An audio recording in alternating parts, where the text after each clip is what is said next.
At 1:58 in the morning, Thomas Reed woke up coughing so violently he thought something had splashed into his lungs. He was 63 years old, a retired warehouse supervisor from Tulsa, Oklahoma, a man who had spent most of his life carrying heavy things without complaint and swallowing discomfort the same way he swallowed everything else in life, quickly, quietly, and without asking for help.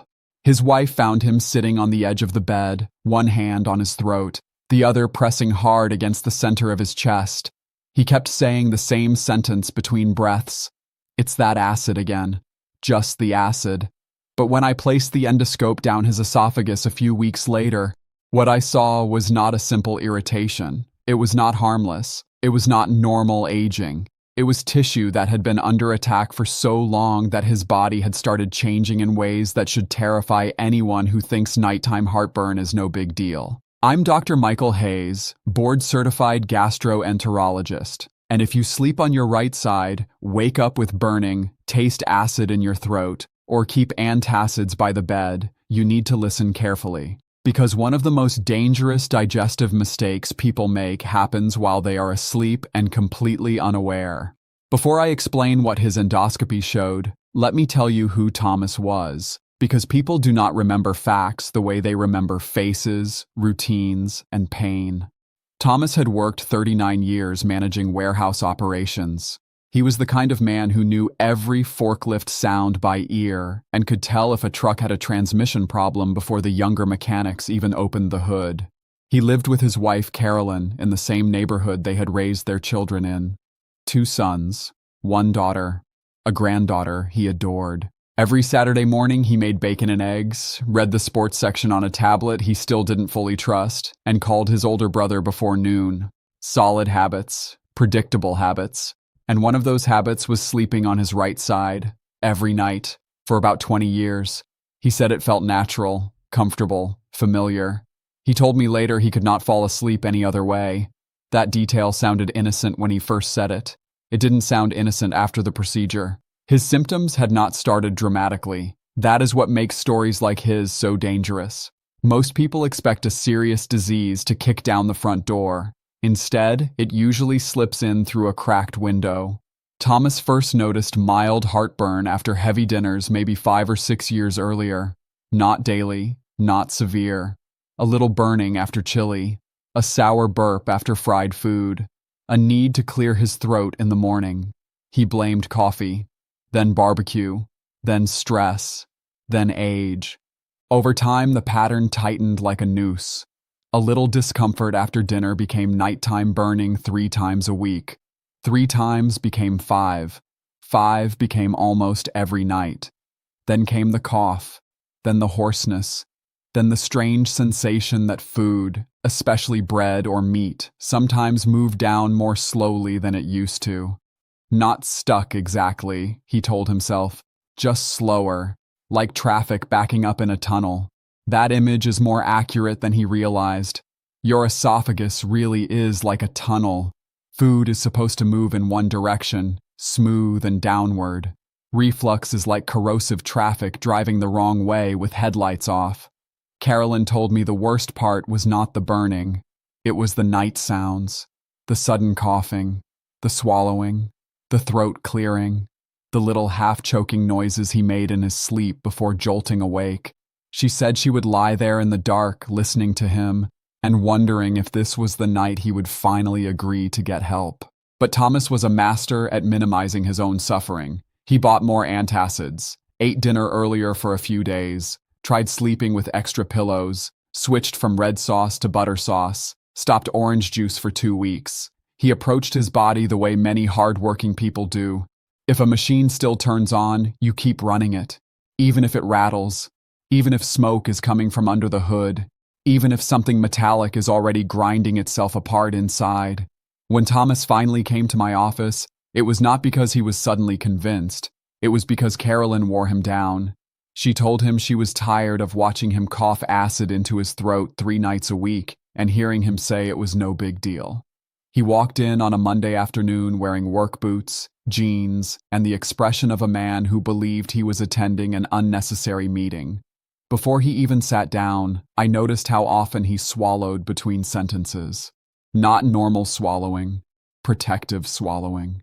The kind people do when the back of the throat feels irritated and the body is trying to wash it down with almost nothing. His voice was hoarse, especially on the first few words.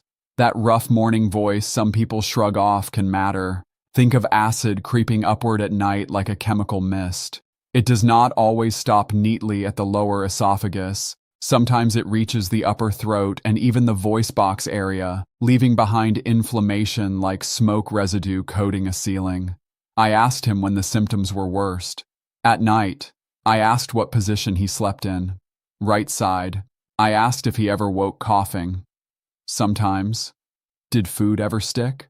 Only once in a while? Any weight loss? A little, but I've been eating less because late meals bother me.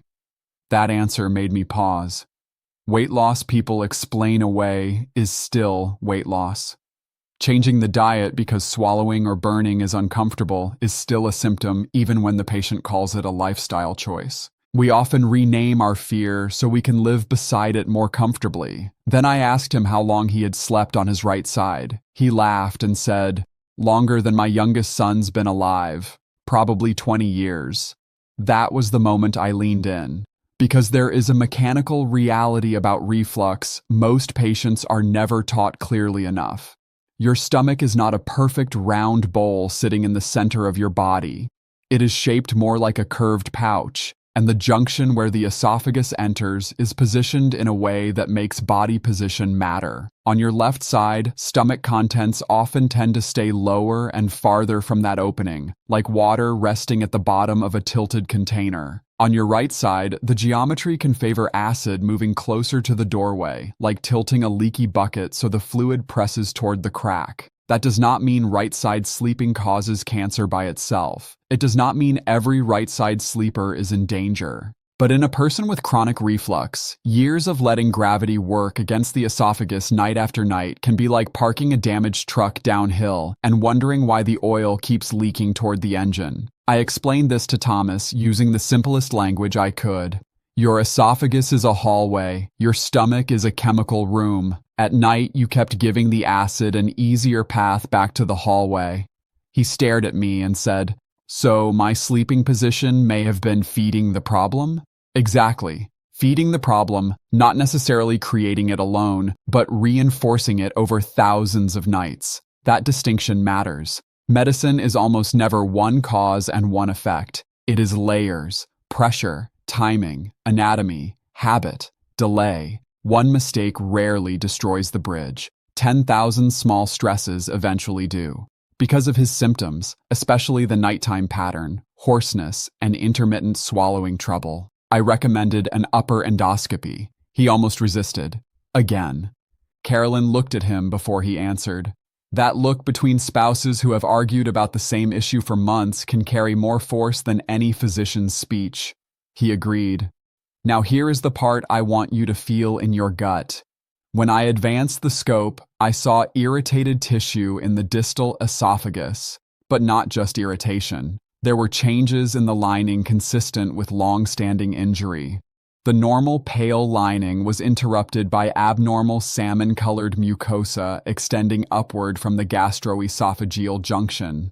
In plain English, tissue that should have looked like one type of surface had begun resembling another because acid exposure had been hammering it for so long. Think of skin on your hand turning thick and rough after years of friction. The body adapts to repeated stress, but adaptation is not always safe. Sometimes it is the first step down a more dangerous road.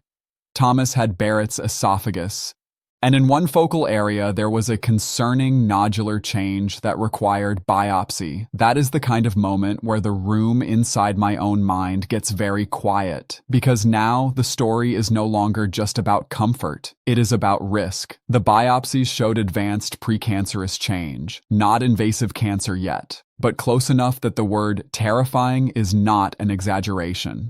The tissue had been living under repeated chemical assault so long that the cells were no longer following the original blueprint cleanly. Your cells are like construction workers repairing a building after damage. If the damage is constant, if acid keeps crashing in every night like floodwater through the same doorway, Eventually, repairs become sloppy, abnormal, unstable. That is how the body moves from irritation to inflammation, from inflammation to change, and from change toward malignancy in a small but very real percentage of patients. Thomas sat in the follow-up room with both elbows on his knees when I explained the findings. He did not interrupt. He did not joke. He did not dismiss. Carolyn cried before he did. He just stared at the floor and asked one question. How long has this been going on? That question haunts people because they assume their body will give them a date, a receipt, a precise moment when trouble began. Bodies do not work that way. Damage accumulates like water behind a dam, quietly, invisibly. Then one day the crack becomes visible and people ask when the wall started failing, usually much earlier than anyone wanted to believe. If you are still listening, comment awake because that is exactly what I want this video to do for you. Wake you up before your body has to do it the hard way. Now let's break down the biggest mistakes Thomas made, because this is where the lesson becomes useful instead of merely tragic. Mistake number 7. He confused familiarity with safety.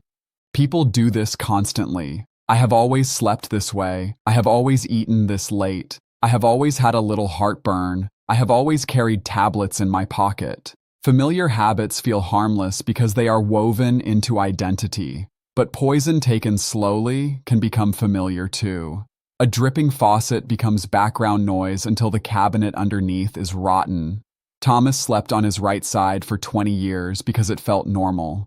But normal and protective are not the same thing. Here is what to do instead. If nighttime reflux is part of your pattern, experiment deliberately. Try left side sleeping. Use a body pillow behind your back or between your knees to help maintain position. Give it several nights. Many patients notice fewer episodes when gravity stops pushing acid toward the esophageal opening. The biggest mistake is trying it one night, rolling over twice, and deciding it doesn't matter. Habits take repetition to retrain. But even that correction means little if you are making mistake number 6. Mistake number 6. He used symptom relief as proof everything was under control. Antacids calmed the burn. Sometimes acid blockers improved things for a few hours. That temporary relief became psychological permission to delay evaluation. Remember this clearly. A towel under a leaking pipe may keep the floor dry for a while. It does not fix the pipe. Symptom control can be useful. It can improve quality of life. It does not answer the deeper question of what is happening to the tissue over time. I had another patient, Gloria from Arkansas, who said her chewables worked beautifully. Her endoscopy still showed significant erosive disease. Relief and safety are not synonyms. If you rely on over-the-counter treatment more than occasionally, especially for weeks or months, you need a better plan than buying another bottle. Mistake number 5. He ignored the nighttime pattern. Night reflux matters because nighttime is when your body loses some of its natural defenses. You swallow less. You make less saliva. Gravity is reduced because you are horizontal. Acid that reaches the esophagus may linger longer, like corrosive liquid sitting in a pipe while the cleanup crew is off duty. Thomas was not just having heartburn, he was marinating vulnerable tissue in acid during the exact hours it was supposed to be resting and repairing. That matters. If your symptoms wake you from sleep, that is not just an inconvenience. It is a clue.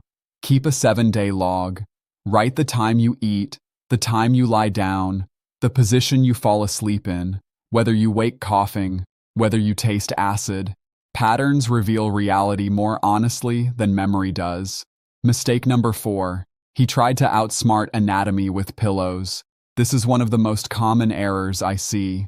People pile pillows under the head and think they have solved the mechanical problem. Often they have just bent themselves at the waist, increasing abdominal pressure and making the angle worse. It is like trying to stop water from flowing downhill by folding the hose in the middle instead of moving the direction of the slope. Use a wedge pillow or elevate the head of the bed if recommended by your doctor. Change the whole incline, not just the neck position. The difference sounds small. It is not small. Mistake number 3. He normalized swallowing changes. This is huge.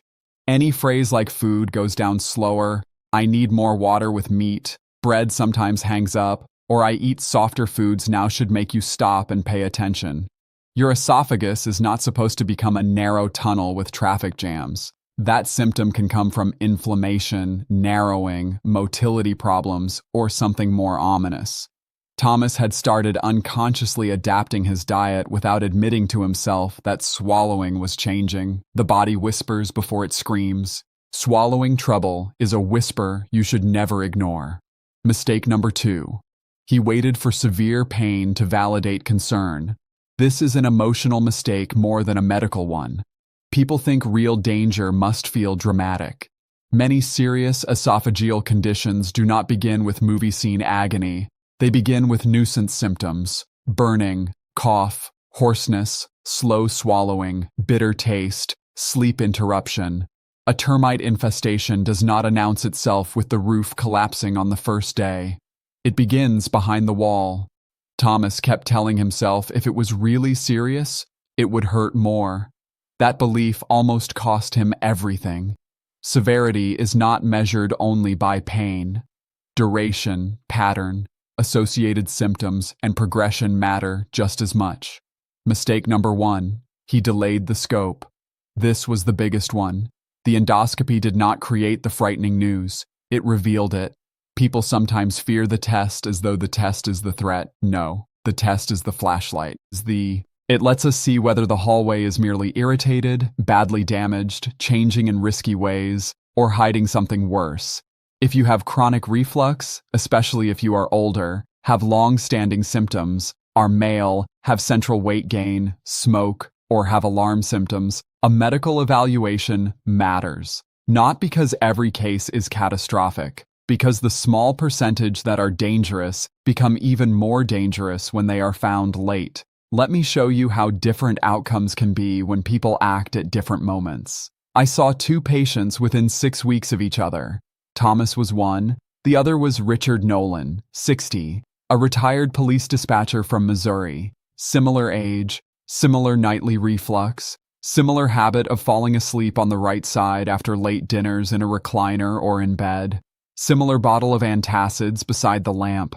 Similar rough morning throat. But when Richard noticed bread sticking twice in 1 month, he did something Thomas had not done for years. He took it seriously. He booked the appointment. He completed the endoscopy without delay. His exam showed inflammation and an early narrowing, but no advanced precancerous change. We adjusted treatment, changed his meal timing, corrected his sleep setup, and addressed the reflux aggressively. At follow-up, he told me, "I thought I was overreacting. Turns out I almost underreacted." Week by week, his nights improved. His cough decreased. His swallowing normalized. Same road, different turn. Thomas kept driving with the warning lights on because he did not want to pull over. Richard pulled over while there was still engine left to save. That is the difference. Action before disaster always looks inconvenient in the moment.